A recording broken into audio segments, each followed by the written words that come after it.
earlier. Key Moss quiet this week. Rivas said it was man-to-man. If that's the case, he'll be on the proverbial island.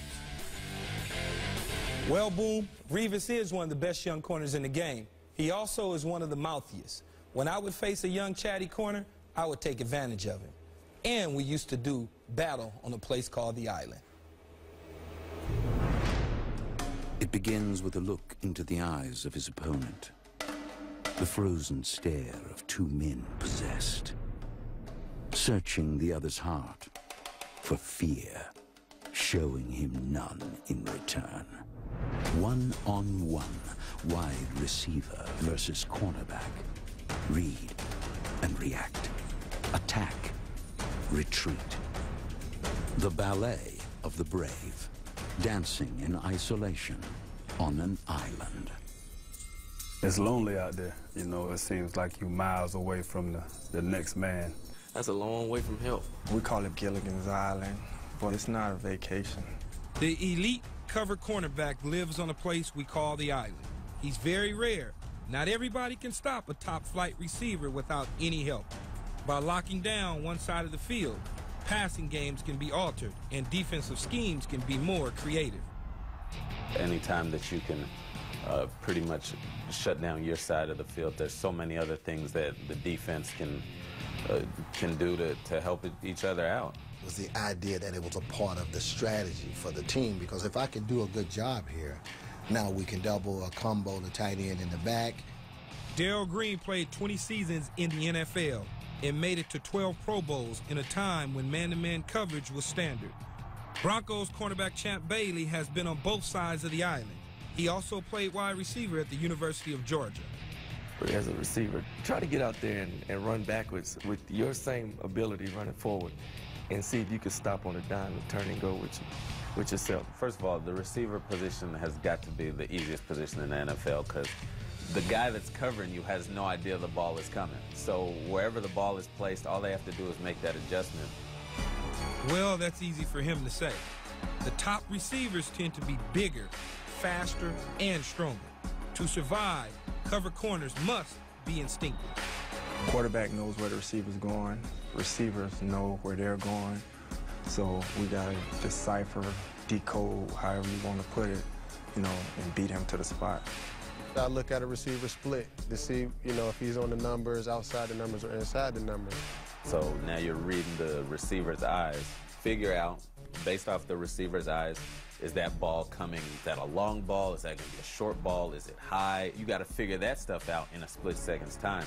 I try to turn into a receiver at that point. There's a couple techniques that I work on, you know, getting my shoulder into a receiver's chest if we're going for a deep ball, and you know, just try to jump into him to get the ball.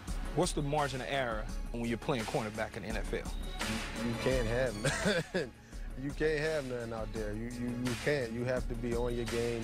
A simple wrong move for me, or if I don't get the jam right, or if I slip, whatever, anything, it can happen into a touchdown. In week 2, Jets third-year corner Darrelle Revis matched up with Randy Moss, arguably the most feared receiver to invade the island.